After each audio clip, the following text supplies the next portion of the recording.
Hello everyone, you are welcome to Literature Hub 247. This is a literature platform where the art and science of literature are discussed.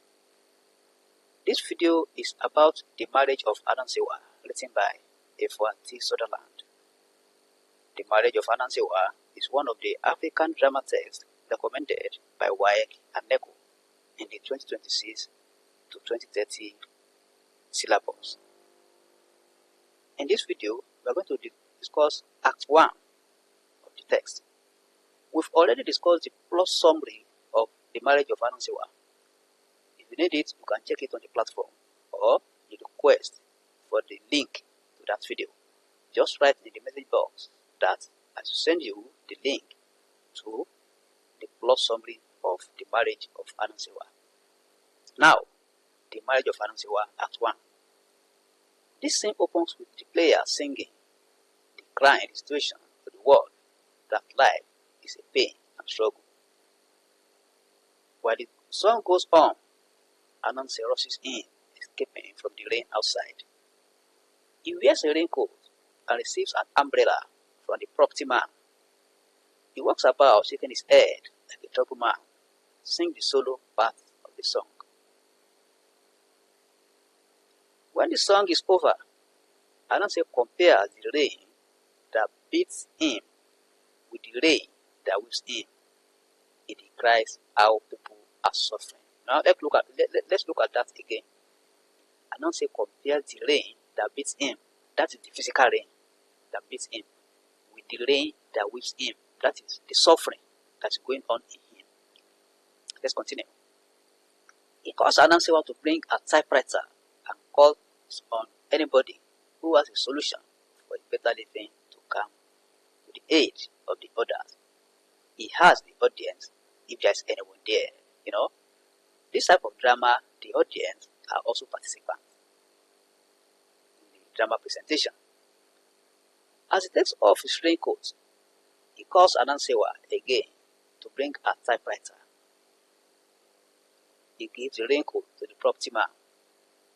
He gives the carbon paper, typing paper, and the envelope brought to Anansewa. Anansewa tells him that she wants to tell him that she's going out. Her father then tells her that he has some urgent letters he wants her to type for him, and all is about her future. He tells her to settle down while he thinks over what to type. Anansewa frowns and tells her father that she's ready. Her father tells her not to frown and be patient. He says that Anansewa is a child and not as experienced as him. He asked her whether a training fee as well as the last installment on the typewriter will be paid if he goes out and comes back, or if his living conditions will improve by the time she comes back home. He makes reference to the leaking. He makes reference to the leaking roof, fridge in the kitchen, invitation to important functions, recognition in the church, and so on. You see, those are the things that Ananse wants to be happening in his life. He doesn't want his roof to be leaking, the fridge in the kitchen should be working, and he should be invited to important functions as well as recognition in the church. All is money. All is journey towards money. He asks her whether all those issues will be addressed when she comes back home. Anansewa continues to tell her father that she's ready for the typing. His father asks her again whether his coffin will be drawn in the vine he has when he dies, or the guests are well fed during the funeral. In response to her father, Anansewa reminds him that he had condemned most of those things several times. Her father also agrees and says some of them are absolutely absurd, empty vanities. He says he makes reference to them to reflect on the situation at home. He tells her that he is able to think of the way out of their present condition and how they can live a better life. Anansewa's patience is exhausted. She then calls the attention of her father. She writes the address, the date, and the salutation. Her father tells her to cancel the simple salutation, "Dear Chief of Sapa," and tells her to replace it with a recitation. You want to write a letter, just write "Dear," you write the name of that person. But her father condemns it and tells her to replace it with this: "Oh, mighty tree of ancient origin, mighty tree of ancient origin, rooted in the shrine of deity, countless branches in which benighted wandering birds are welcome to shelter." Anansewa is surprised by the salutation of the chief of Sapa and asks her father whether she is writing the letter. He tells her to visit as chiefs adore their appellation. In the letter, Ananse informs the chief about his safe return home from his place. He appreciates the chief and tells him that he will not forget their discussion. He promises the chief that he will guard the objects of their discussion jealously. That is Anansewa. Now let's go to how he said it. "To show my gratitude, I will guard the objects of your interest with all the vigilance in my power," quote and unquote. He also tells the chief that as a custodian of the custom of the land, he is free to fulfill the custom's marital demands. He then expresses his happiness for the anticipated union between the two of them. He closes the letter with his full name, George Kweku Ananse. That's the full name of Anansewa's father. Anansewa comments that her father's mouth is sweet. Her father gives her where to address the letter to and says the same letter is going to other chiefs. He just gives her their appellations. The first is addressed to Tugbe Klufo Akate, and he whispers that of the other chief to Anansewa's ear. Anansewa asks her father for the remaining letters. Her father tells her to type that one with care. He dictates the appellation to Anansewa, who is unable to keep up with the speed of the dictation. Anansewa is surprised for the things sent to him through his messenger.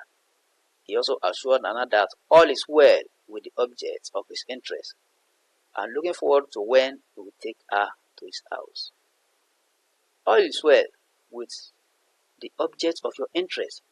I look forward to the time when it will come out of my custody into your arms," quote and unquote. He closes the letter with his full name, George Kweku Ananse, and the letter is addressed to Chief, who is Chief. He goes ahead and posts the letter. Ananse returns home feeling tired after posting the letters. Ananse also says she's tired. Her father appreciates her for a job well done and says he has something for her. Ananse counts 120 cedis from a bulging wallet in his pocket and gives it to Anansewa for her secretarial training fee. Anansewa is happy and embraces her father. Her happiness doesn't last long. When her father says they will see which of the 4 chiefs will be best for her. She's surprised to hear this, and his father explained that the letters just typed are all about it. Anansewa rejects it and says she is not ready to marry the old chiefs who have never seen her.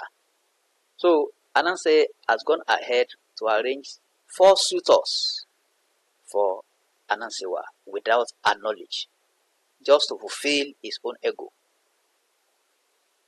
His father responds that it's Anansewa who has not seen them, but the chiefs have seen her pictures. Anansewa then remembers when her father got a photograph taken. She also remembers that her father traveled the following week when the photographs were taken. Ananse then explains how he traveled across the country lobbying for introduction palace after palace.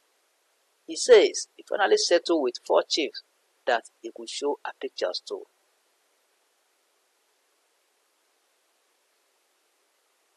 Anansewa says her father is selling her like some parcel to a customer.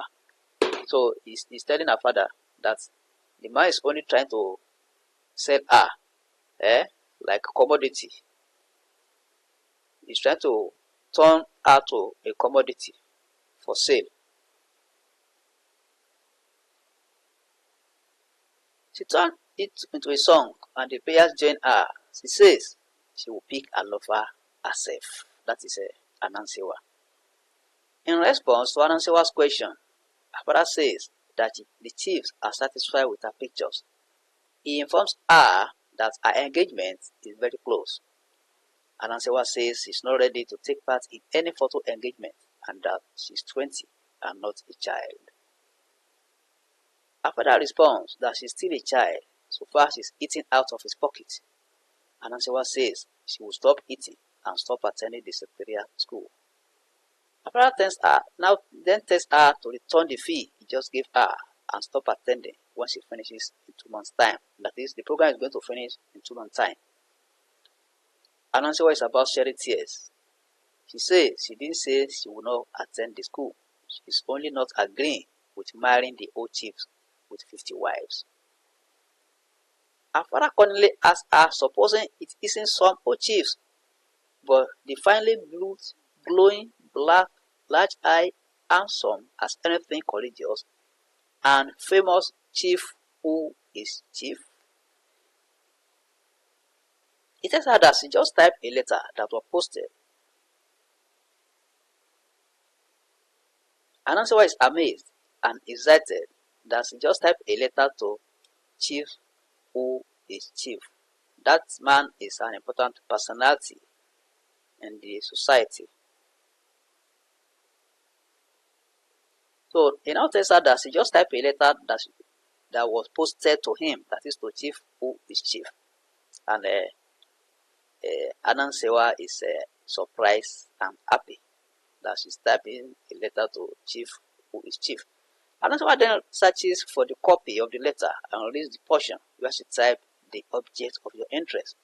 She asks whether she is that object. Her father tries to convince her that the chief is interested in her by telling her that her school fees were sent to him by the chief. He also sends something for Anansewa's maintenance. Anansewa then asks her father what she should do. Her father said she should stop eating and stop attending school, as she said, since she doesn't appreciate what he has done. She appeals to her father to be patient and reconsider the chief who is chief and herself. She then says she is amazed and calls her father a wonder. Anansewa is in happy mood, but suddenly feels panic and calls the attention of her father to the remaining 3 chiefs. Her father says that he wants to organize around her a most lively competition, and he knows that the 4 couldn't be winners.